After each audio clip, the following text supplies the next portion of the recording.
பிஸ்மில்லாஹ் ரஹ்மான் ரஹீம். தினமும் ஒரு இபாதத் பார்த்தோம். இன்னைக்கு நம்ம சிறப்பு மிகுந்த ஜும்மாவுடைய நாளில் இருக்கிறோம். ஜும்மாவுடைய நாள் வந்துட்டா இரவு படுக்கிற வரையும் கடைசி நொடி வரையும் ஒரு மனிதன் செய்ய வேண்டிய ஒரு விஷயம்னா ஒரு 3 விஷயங்களை நபி ஸல்லல்லாஹு அலைஹி வஸல்லம் அவர்கள் நமக்கு கற்றுக் கொடுத்துட்டு போயிருக்காங்க. நம்ம ஜும்மா நாள் வந்துட்டா எவ்வளவோ திக்ர்கள், துவாக்கள், சூறாக்கள்லாம் ஓதுறோம். ஆனால் இந்த 3ஐ தான் ஒரு மனிதன் செய்யணும். அதுதான் ஜும்மாவுக்கு நம்ம செய்யக்கூடிய கடமைகள்னு சொல்லி நபி அவர்களே சொல்லிட்டாங்கன்னா அந்த 3 விஷயத்தை செய்கிறது தான் நமக்கான பொறுப்பாக இருக்கும். அந்த 3 வார்த்தைகள் என்ன அப்படிங்கிறத நான் சொல்கிறேன். அந்த 3 வார்த்தைகளையும் மோதிக்கோங்க. அதுக்கு முன்னாடி அந்த 3ஐயும் நம்ம எப்படி சொல்லலாம்னா 3க்கும் 3 ஹதீஸ்கள் சொல்லியிருக்காங்க. அதில் முதல் ஒன்று பார்த்தீங்கன்னா நபி ஸல்லல்லாஹு அலைஹி வஸல்லம் அவர்கள் சொன்னாங்க, ஜும்மா நாள் அப்படிங்கிறது மறுமையை நினைவுபடுத்த வேண்டிய நாள் அப்படின்னு இருக்காங்க. ஏன்னா இந்த நாளில் தான் மறுமை வரும். எப்போ ஜும்மா வருதோ அந்த அன்னையோட தான் கடைசியாக பூமி முடிய போகுது. அதனால் மறுமையை நினைவுபடுத்துங்கன்னு நபி ஸல்லல்லாஹு அலைஹி வஸல்லம் அவர்கள் சொல்லியிருக்காங்க. ஏன் மறுமையை நம்ம ஜும்மாக்கு நினைவுபடுத்தணும்னா அப்போ தான் வாரம் ஃபுல்லாக நம்மளுடைய எண்ணங்கள் ஒழுங்காக இருக்கும். இப்போ நம்ம எதையுமே நினைக்காம வாழ்கிறதுக்கும் ஏதாவது ஒரு கொள்கையோடு வாழ்கிறதுக்கும் வித்தியாசம் இருக்கா இல்லையா? கண்டிப்பாக வித்தியாசம் இருக்கும். நீங்கள் காசு சம்பாதிக்கிற காசுக்குன்ட்டு ஒரு இலக்கு இருக்கணும். நான் சம்பாதிக்கிற காசை வச்சு நான் ஒரு சொந்த வீடு வாங்க போகிறேன்னு உங்களுக்கு ஒரு இலக்கு இருந்தால் அந்த காசை என்ன பண்ணுவீங்க? பராமரிப்பீங்க. இல்லாட்டினா என்ன பண்ணுவீங்க? எவ்வளோ சம்பாதிச்சாலும் தண்ணியாட்ட செலவு பண்ணுவீங்க. அப்போ மனிதனுடைய பக்குவம் எப்படி இருக்குன்னா ஒரு இலக்கை நோக்கி இருக்குது. அப்போ அந்த இலக்கு என்ன? நம்மளுடைய வாழக்கூடிய வாழ்க்கையுடைய இலக்கு தான் மறுமை. அப்போ மறுமை வருதுன்னு சொல்லிட்டு நமக்கு வாரத்துக்கு ஒரு தடவையாவது வெள்ளிக்கிழமை நமக்கு அந்த உணர்வு வரும்போது அந்த வாழ்க்கையை நம்ம எப்படி வாழ்வோம்னா ஹராம் இல்லாமல் ஹலாலாக வாழ்வோம். அல்லாஹ்வை பின்பற்றி வாழ்வோம். அதனால தான் மறுமையை நினைக்க சொன்னாங்க.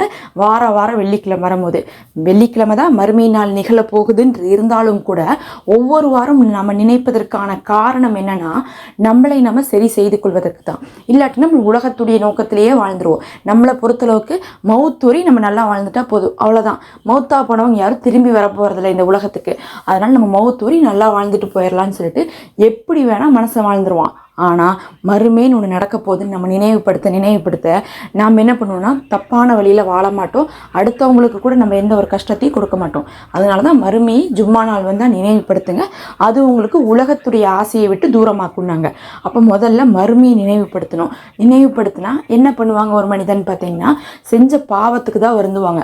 ஒருத்தவங்க மறுமையை நினச்சாங்கன்னா ஒன்று நன்மை செய்வாங்க, 2வது பாவத்துக்கு வருந்துவாங்க. அப்போ தௌபா செய்கிறது தான் முதல் அமல். தௌபானா நம்ம என்ன வேணால் ஓதலாம். அதில் உங்களுக்கு நான் கடைசியில் ஒரு வார்த்தை சொல்கிறேன், அதை ஓதிக்கோங்க. நான் சேர்த்தி சொல்கிறேன், 3க்கும் சேர்த்து ஒரே ஒரு வரியில் சொல்கிறேன். அந்த வரியை நீங்கள் ஓதிக்கலாம். இப்போ நான் 2வது விஷயம் என்னன்னு சொல்லிவிட்டு அந்த 3வது விஷயத்தையும் நம்ம பார்த்துட்டு அதுக்கப்புறம் 3க்கும் சேர்த்து அந்த ஒரு வரியை பார்த்துடலாம்.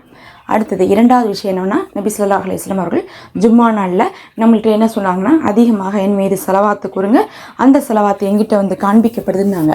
அப்போ எல்லா நாளும் நபியின் மீது நம்ம செலவாத்து சொன்னாலும் ஜும்மா நாளில் சொல்வது நமக்கு இன்னும் கடமையாக இருக்குது. அதுவும் ஜும்மா நாளில் நபியுடைய பெயர் கேட்டு தான் சொல்லணும்னு கிடையாது. மற்ற நாளில் நபியுடைய பெயர் கேட்டால் மட்டும்தான் சொல்லுவோம். ஆனால் இன்றைக்கெலாம் நாம்ளே நினைவுபடுத்தி நபியின் மீது அதிகமாக செலவாத்து சொல்லணும். அப்போ நான் உங்களுக்கு ஒரு எளிமையான வார்த்தையை கொண்ட செலவாத்தை கடைசியாக சொல்கிறேன். இப்போ 3வது அமல் என்னென்னு பார்க்கலாம். ஃபஸ்ட்டு நம்ம என்ன சொன்னோம்? மறுமையை நினைத்து தௌபா செய்வது. 2வது செலவாத்து சொல்லிட்டோம். 3வது இந்த நாள் துவா ஏற்கப்படக்கூடிய நாள். அதனால இன்னைக்கு நீங்கள் துவா கேட்டால் அந்த துவா ஒரு குறிப்பிட்ட நேரத்தில் பார்த்திங்கன்னா அல்லாஹும் மறுக்காமல் அங்கீகரிக்கிறான். ஆனால் அந்த நேரத்தை பற்றி நமக்கு குறிப்பிடலை. அதுதான் இப்போ இதில் இருக்கக்கூடிய முக்கியமான விஷயம். அப்போ அந்த நேரம் என்னன்னு தெரியாமல் எப்படி அதை கரெக்டாக கேட்குறதுன்னு கேட்டிங்கன்னா இன்றைக்கி நாள் ஃபுல்லாக நீங்கள் துவா கேட்டுக்கொண்டே இருந்தால் அந்த நேரத்தில் அது அமைஞ்சிரும். இப்போ ஒரு விஷயத்தை அந்த ஒரு குறிப்பிட்ட நேரம் தெரியலேங்கிறதுக்காக நம்ம 1/4 மணி நேரத்துக்கு ஒரு தடவை 1/2 மணி நேரத்துக்கு ஒரு தடவை துவா செஞ்சோம்னா என்ன ஆயிரும்னா கரெக்டாக அந்த நேரம் வரும்போது அது அமைஞ்சிரும். அதுக்கு நிறைய பாசிபிலிட்டிஸ் இருக்குது. அப்போ அந்த மாதிரி நம்ம துவா செய்யணும். ஆனால் இது சாத்தியமான்னு கேட்டிங்கன்னா நாம் உட்காந்து கையேந்தி தமிழில் துவா செய்கிறது இது நடக்காது. அதனால தான் இப்போ நான் ஒரு வரி சொல்லித்தரேன். அதில் பார்த்திங்கன்னா இந்த 3மே இருக்கும். அந்த வரி தான் அல்லாஹும்ம ஸல்லி வஸல்லிம் அலா நபியினா முஹம்மதின் ரப்பி ஃபிர்லி வர்ஹம்னி.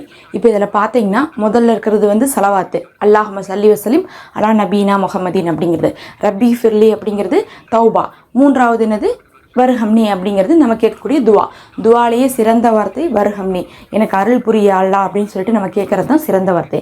இப்போ நான் என்ன சொன்னேன், உங்களுக்கு ஜும்மா நாளில் இந்த 3 விஷயத்தை செய்யணும், அதை வந்து அதிகமாக செய்யணும்னு சொன்னோம். அப்போ இந்த 3ஐயும் சேர்த்து இப்போ ஒரு வரியாக கொடுத்துட்டேன். இந்த ஒரு வரியை நீங்கள் மனப்பாடம் பண்ணி இன்றைக்கி நீங்கள் சும்மா இருக்கும்போதெல்லாம் கொஞ்சம் நேரத்துக்கு ஒரு தடவை, 5 நிமிஷத்துக்கு ஒரு தடவை, 10 நிமிஷத்துக்கு ஒரு தடவை, உட்காரும் போது, நடக்கும் போது, நிற்கும் போது, வேலை செய்யும் போதுன்னு சொல்லிட்டு இதை ஓதிக்கிட்டே இருந்தீங்கன்னாவே கண்டிப்பாக நீங்கள் அதிக செலவாத் ஓதிய நன்மையும் கிடச்சிரும், மறுமையை பற்றி நினைத்து மன்னிப்பு கேட்ட நன்மையும் கிடச்சிரும்.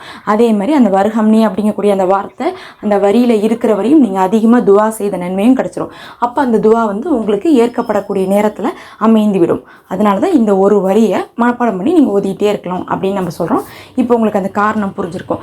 இன்னிலேருந்து நீங்கள் என்ன பண்ணுங்கள், ஒவ்வொரு வெள்ளிக்கிழமையிலும் இதை செய்யலாம். தொழுகை இல்லாதவங்க கண்டிப்பாக செய்யுங்க, அவங்க இன்னும் அதிகமாக செய்யுங்க. தொழுகை இருக்கிறவங்களும் செய்யுங்க. தொழுகை இருக்கிறவங்களும் வந்து ஒவ்வொரு தொழுகை சமயத்துலேயும் சரி, எல்லாருமே எல்லா வேலைகள் செய்யும் போது கூட இதை இன்னைக்கு ஃபுல்லாக செஞ்சுக்கிட்டே இருங்க. அல்லாஹ்வே போதுமானவன். அஸ்ஸலாமு அலைக்கும். மறக்காமல் சப்ஸ்கிரைப் பண்ணிக்கோங்க.